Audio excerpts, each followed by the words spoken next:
Hi, this is Chris of Creations by Chris, and this is my latest Sari project. This is my gold and blue Sari dress.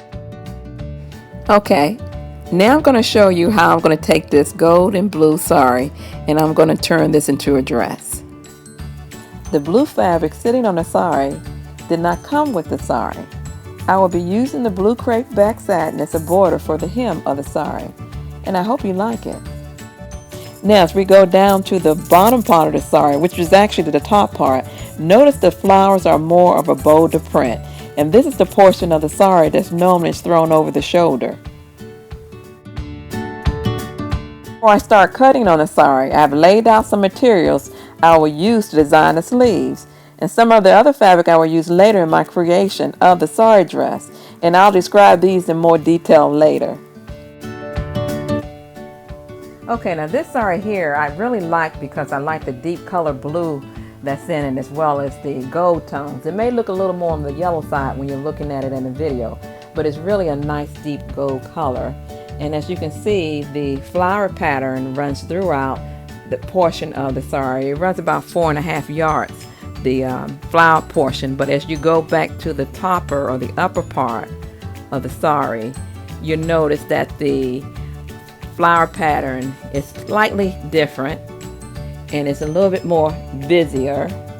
And so what I'm going to do is that this part of the Sari I'll use to make the upper part of the dress, the back area and the shoulders, and I think I'm going to put a solid piece in the center and probably will dress it up with the blue tone jewelry, but you'll see that as I further progress in the project.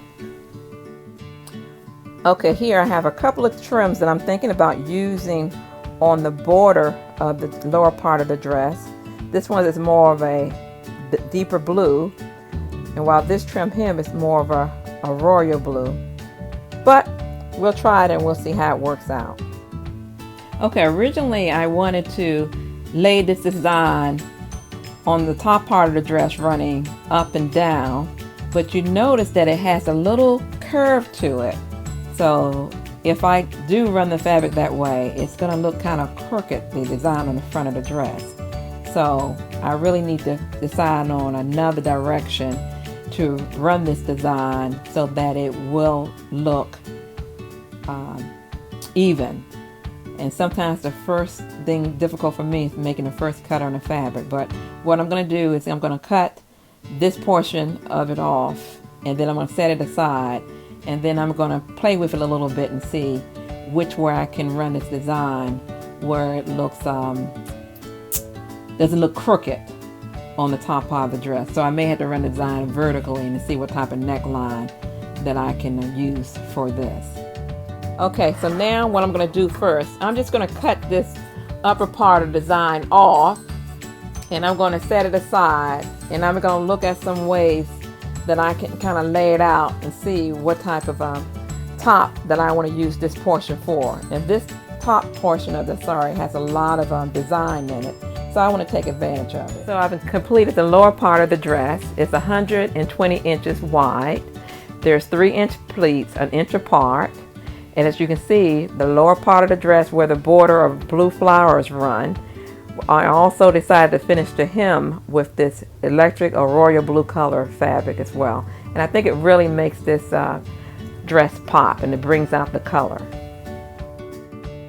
Now this is the upper part of the dress. The sleeves have not been added at this point, but it will later. But what I decided to do is to put the color on the sides of the dress as well as the back, and color block the center, leaving the solid color mustard. But when it's completed, you'll see why that I decided to leave the center in the solid mustard color. So here's the back part of the dress. I decided to put more color in the back of the dress. And remember earlier I stated that in the design it has sort of a wave effect, and I felt that that effect looked better in the back part of the dress than it would have on the front. So that's why I color blocked the front. So the next stage we'll be adding the top part to the bottom part of the dress. We'll be also adding the sleeves, and I did something special with the sleeves also, and then we'll be adding the zipper.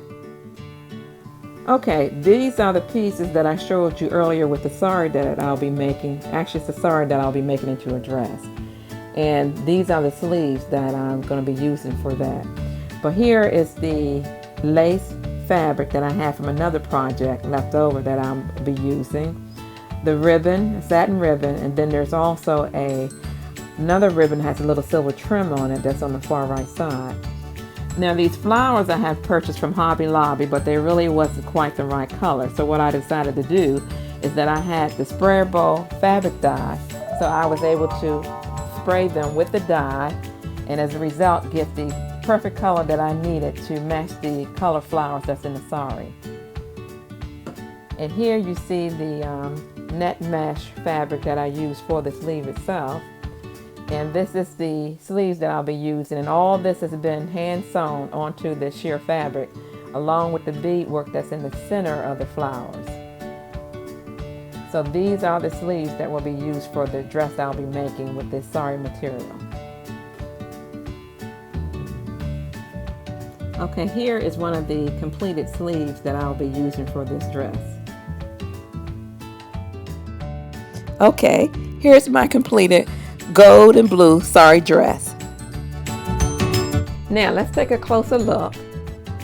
Now you see we have the gold cutter blocking here in the center, and then we have the flowers on the sleeves, but we'll be taking a closer look at that later.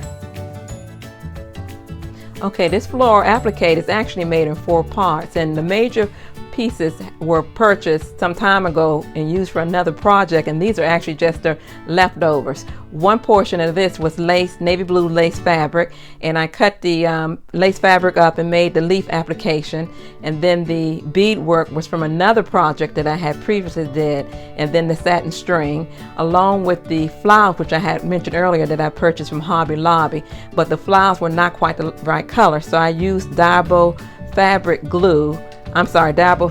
paint, and I actually hand dye the flowers, and all of this is hand sewn. Now this is actually 2 different types of ribbon. One of the ribbons were purchased from Hobby Lobby, the other was purchased from Joann's Fabric. And so what I've done is taken both of these ribbons and I've sewn them together to give it a more of a texture effect. Now this is a blue necklace that I purchased some time ago, and I've worn it with other garments, but I really like the blue in it, and it really worked well with this dress. Now the mustard fabric, as you see here, that I used for a color blocking effect, it was given to me some time ago, and so when I purchased the sari, I felt that this fabric would be perfect for this color blocking effect. Here we have the belt. It actually looks as though the belt may be velvet, but the belt has been made with a crepeback satin material, and then I was able to find lace that had a rose type flower design in it, and also in the royal blue color. The buckle here is actually a piece of buckle that I saved for some old pair of shoes that I got rid of, and I took the nail polish I had in blue and in gold and polished the buckle. So ladies, that nail polish is not just for painting your nails. Now you notice here that this sari is pleated also. One of the reasons why I do the pleat effect in the sari is because of the weight of the fabric and because of the continuous design. And when it has a continuous design like this, it just looks much better to make full use of the design by doing a pleat type pattern. The final accessories are a royal blue pumps and a royal blue clutch, and the jeweled around the royal blue clutch is actually a bracelet, so we can get twice as much use out of our jewelry. Also, we can use those to decorate our handbags or clutches we may have. Okay, here we're looking at the back of the dress. Remember I said earlier, the upper part of the sari, it had a heavier printed floral print. And so I decided to use it on the back, because if I had placed it on the front, because it had sort of a little wave in it. So by placing it on the back, I thought it made it look more complimentary. Okay, notice here from the waist down, the pleats continue, and the pleats continue around the entire dress. It's a nice soft pleat. They start from the waist 7 inches down, and then as you can see, the floral pattern in the lower part of the dress is more scattered than it is up top. So I've also taken a piece of crepeback satin material. It was left over from another project, which was also used for part of the belting, and I placed that fabric about 2 inches at the hemline of this dress. And I think the blues in the dress, and with this crepe back satin blue fabric, it really made the dress pop. This is a final look of my floral blue sari dress, and isn't this a wonderful look for spring?